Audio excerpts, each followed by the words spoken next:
பயங்கரமான பில்டப் அப்படிங்கிறத கொடுத்தாங்க. இப்ப கரூர் விவகாரத்துல விசாரணையில இருக்கிறது யார் அப்படின்னா 5 நபர்கள். இந்த 5 நபர்கள் யார் அப்படின்னு பாத்தீங்கன்னா, ஒண்ணு ஆதவர்ஜுனா, இன்னொன்னு புஷி ஆனந்த், இன்னொன்னு கரூர் மாவட்ட திமுக செயலாளர் மதியழகன். மீதி 2 பேரை பத்தி யாருமே வெளியிலேயே பேசியிருக்க மாட்டாங்க. அந்த இன்னொரு நபர் யாருன்னா கரூர் மாவட்ட ஆட்சி தலைவர், விஜய் அவர்களுடைய பிரச்சார வாகனத்தோட ஓட்டுநர். அவரோட பேரை மட்டும் நம்ம கொஞ்சம் தவிர்த்துருவோம், தேவைப்படுறப்ப சொல்லுவோம். அதை பத்தி ஒண்ணும் இல்ல, பேர் தவிர்க்கிறதுக்கும் ஒரு காரணம் அப்படிங்கிறது இருக்கு. ஏன்னா நம்ம திமுக ஐடிவிங்க அவரோட பர்சனல் ஃபேமிலி எல்லாம் எடுத்து பரப்பிட்டு இருப்பானுங்க, அதுக்கு நாமளே கண்டென்ட் கொடுத்துடக்கூடாது. சரி, இப்ப ஆதவர்ஜுனா, புஷி ஆனந்த் இவர்கள் எல்லாத்துக்கிட்டையுமே வைக்கப்பட்ட கேள்விகள் 45 கேள்விகள். ஒரே கேள்விதான் எல்லாத்துக்கிட்டையுமே கேட்கப்பட்டிருக்கு, தனித்தனியாலாம் கேள்வி கிடையாது.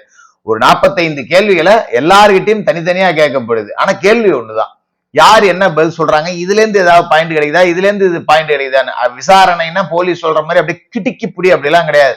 உங்களுக்கு தெரிஞ்சதை சொல்லுங்க, எனக்கு இந்த 45 விஷயத்துல சந்தேகம் இருக்கு, உங்களுக்கு தெரிஞ்சதை சொல்லுங்க அப்படின்னு இருக்காங்க. இதுல விஜய் அவர்களுடைய கார், அந்த பிரச்சார வாகன டிரைவர் கொடுத்த வாக்குமூலம் அப்படிங்கறதா ரொம்ப முக்கியமானதா பார்க்கப்படுது.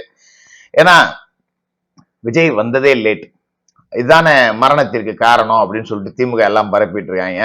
இதுல விஜய் அவர்களோட டிரைவர் கொடுத்த வாக்குமூலம் என்னன்னா, நாங்க நாமக்கல்ல இருந்து கிளம்பிட்டோம், வழி முழுக்க தொண்டர்கள் இருந்தாங்க, சரியான முறையில காவல்துறையினர் எங்களுக்கு பாதுகாப்பு கொடுக்கல, தொண்டர்களை ஒதுக்கி எங்களுக்கு வழிவிடல, ஒரு 15,000 பேருக்கு மேல காரை சுத்தி சூழ்ந்துகிட்டு வரிசையில நிற்கும் போது காவல்துறையினர் தலையிட்டு பாதையை உருவாக்கி கொடுத்துருக்கணும், அவங்க செய்யல. இதனால காரை நான் ரொம்ப நிதானமா ஓட்ட வேண்டியதா இருந்தது, பிரேக்க நிறுத்தி வச்சுக்கிட்டு இன்ச்சு போய் இன்ச்சா நவுத்துற மாதிரி ஆயிடுச்சு கரூருக்குள்ள நுழையும் போது. இது எல்லாம் கூட்டம் கூடுறதுக்கும் சேர்றதுக்குமான ஒரு காரணமா இருக்கு. இப்படி ஒரு ஏன் போலீஸ் இப்படி பண்ணாங்கன்னு எங்களுக்கு தெரியல.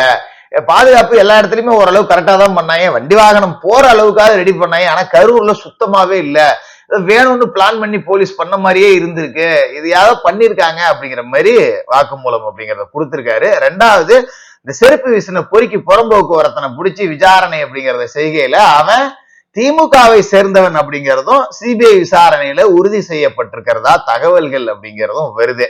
அப்ப திமுகவை சேர்ந்த ஒருத்தனுக்கு டிவிகே கூட்டத்துல என்ன வேலை, இததான் நாம டே 1லயே சொன்னோம், சம்பவம் நடந்த அன்னைக்கே சொன்னோம்.